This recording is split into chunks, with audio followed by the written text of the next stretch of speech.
Hello everyone, welcome back to my channel. आज हम आपके लिए क्लास 10 इंग्लिश के लॉन्ग क्वेश्चन आंसर लेके आए हैं। जो प्री बोर्ड में मोस्ट इम्पोर्टेंट क्वेश्चन है वो आपके सामने लेकर आए हैं दोस्तों। ये जो क्वेश्चन है दोस्तों कई बार एग्ज़ाम में पूछे जा चुके हैं और मोस्ट इम्पोर्टेंट क्वेश्चन आंसर है दोस्तों।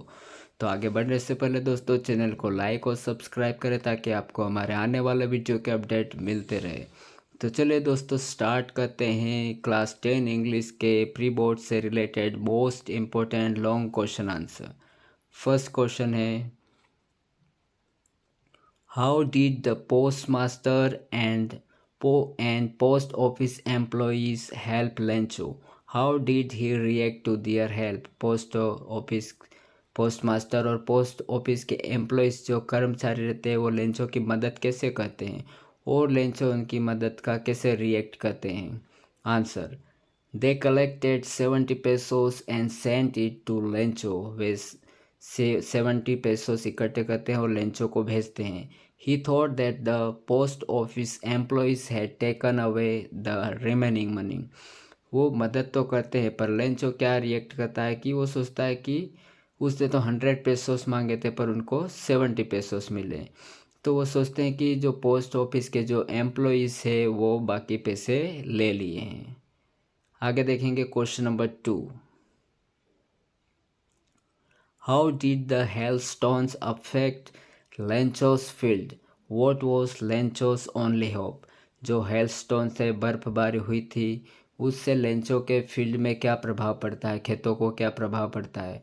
और लेंचो की आखिरी वो सिर्फ इच्छा क्या थी, उसकी ओनली होप, उसका आशा किस पे था? Answer, the hailstorm completely destroyed the crops। तो जब बर्फबारी हुई तो क्या होता है, लेंचो की जो पूरी फसल होती है डिस्ट्रॉयड हो जाती है, बर्बाद हो जाती है। इट मेड हिम सैड, जिससे लेंचो एंग्री हो जाता है, नाराज हो जाता है, उदास हो जाता है। He was worried for his family but Lencho's only hope was the help from God.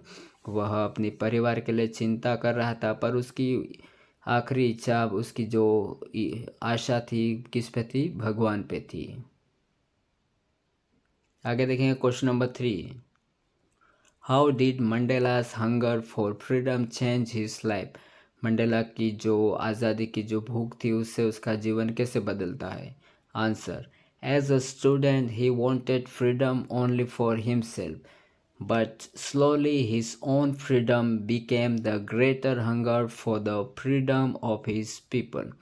शुरू में जब वो स्टूडेंट था नेल्सन मंडेला तो वो अपने खुद की आज़ादी के लिए वो सोच रहा था, पर बाद में उसकी वो आज़ादी, लोगों की आज़ादी के लिए वो लड़ता है और उनको फ्रीडम दिलाता है।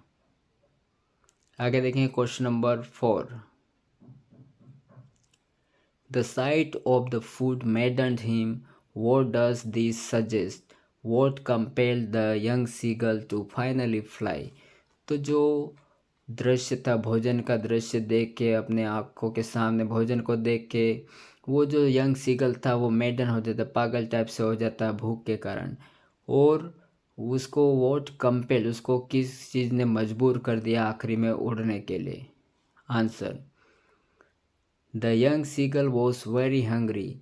His mother had a piece of fish in her beak। तो जो यंग सीगल था वह बहुत भूखा था और उसकी मदर की जो चोंच थी उसमें एक मछली का टुकड़ा था। The site of the food मैडन्ड him. तो यह दृश्य देख के, भोजन का यह दृश्य देख के वह पागल टाइप से हो जाता है। This hunger compelled him to finally take his first flight.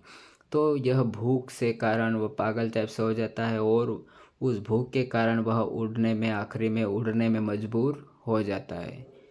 आगे देखेंगे question number 5, describe the narrator's experience as he flew the aeroplane into the storm. तो जो नरेटर था, जो कहानीकार था, वो अपना अनुभव कैसे बताता है जब वह तूफान में एरोप्लेन उड़ाता है? Answer, when the narrator flew his aeroplane into the storm, it was impossible to see outside the aeroplane। जब वह तूफान में एरोप्लेन उड़ा रहा था तो तूफान के कारण उसको एरोप्लेन से बाहर जो कुछ भी हो रहा था वह दिखाई नहीं दे रहा था। It was impossible to see outside the aeroplane. उसके लिए संभव नहीं हो रहा था रास्ता देखने में कि किस साइड उसको, किस दिशा में उसको जाना है। His all devices including the radio and compasses were dead too. तो जो रेडियो था जिससे वो कांटेक्ट कर सकता और कंपासेस जिससे उसको दिशाओं के बारे में ज्ञान प्राप्त होता, वो भी सब रेडियो और कंपास पूरी तरह से नष्ट हो गया था, बंद हो गया था, काम करना बंद हो गया था। आगे देखेंगे question number 6। What is the story about the Kodavu people's descent. तो जो गोवा के जो कुर्ग के जो कोडाऊ पीपल है उनके ओरिजिन, उनकी उत्पत्ति के बारे में क्या कहानी है।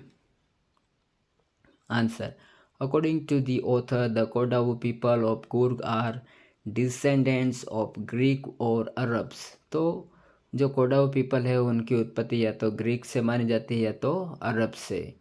A part of Alexander's army moved south along the coast and settled there। तो कुछ अलेक्जेंडर की आर्मी के कुछ जवान भी, कुछ लोग भी वहाँ पे कुर्ग में सेटल हो गए थे। क्यों? Because they were unable to return back, क्योंकि उन्होंने अपने आप को वापस लौटने में असमर्थ पाया गया, तो वो वहाँ पे सेटल हो जाते हैं कुर्ग में। तो जो कोडाव पीपल है वो ग्रीक, अरब और एलेक्जेंडर के आर्मी के कुछ भाग के लोग भी पाए जाते हैं। आगे देखेंगे question number 7। What do the crow and the hemlock represent, joy or sorrow? What does the dust of snow that the crow shakes off a hemlock tree stand for? तो जो क्रो है, कोवा और हेमलॉक ट्री, ये किसका प्रतीक माना गया है, खुशी के या दुख के। वो जो कोवा है वो हेमलॉक ट्री से डस्ट ऑफ स्नो शेक करता है, गिराता है, तो ये किसका प्रतीक माना गया है। Answer, usually the crow and hemlock symbolizes bad and unlucky things representing sorrow। तो जो कोवा और हेमलॉक ट्री है ये वास्तव में दुख के प्रतीक माने गए हैं। पर यहाँ पे the snow that the crow shakes off symbolizes happiness and hope। पर जब वो कोवा हेमलॉक ट्री से डस्ट ऑफ स्नो गिराता है तो वह प्रतीक माना गया है हैप्पीनेस, खुशी और आशा का प्रतीक माना गया है। आगे देखेंगे question number 8। What is the central idea of the poem Fire and ice. तो फायर एंड आइस जो कविता, इसका केंद्र बिंदु क्या है, मुख्य आइडिया क्या है।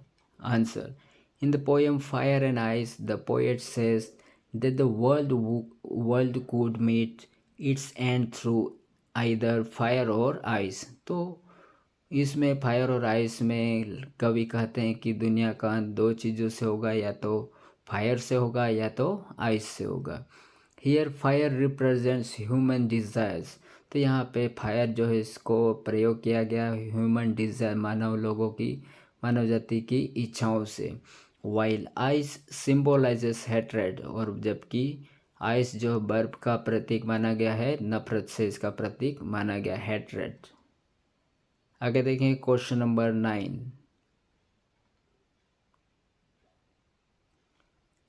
इन the end of the lesson Mrs Pumphrey says this is a triumph of surgery, why. तो लास्ट में, लेसन के लास्ट में मिसेस पंफ्रे से कहती है कि this is a triumph of surgery, ये सर्जरी की जीत है। क्यों ऐसा कहती है। Answer, Mrs. Pumphrey thinks that Tricky's recovery is a triumph of surgery because within 2 weeks he was transformed into a hard-muscled animal from a fat one। वह इसलिए उसको ट्रायम्फ ऑफ सर्जरी कहती है कि विदिन 2 वीक्स, 2 सप्ताह के अंदर अंदर ही जो ट्रिकी था, बहुत फैट था, मोटा था, वो तो उसका शरीर हार्ड मसल एक अच्छे हष्ट पुष्ट डॉग के रूप में उसको प्राप्त हो जाता है, हष्ट पुष्ट बन जाता है, मोटापा से वो अच्छा स्ट्रॉन्ग बन जाता है। इसलिए वह कहती है कि this is a triumph of surgery. तो यह था दोस्तों हमारा आज का वीडियो, प्री बोर्ड से रिलेटेड क्लास 10 इंग्लिश के most important long question answer. आशा करता हूँ आपको मेरा वीडियो पसंद आया होगा। इससे और अपडेट पाने के लिए चैनल को लाइक और सब्सक्राइब करें। Thank you.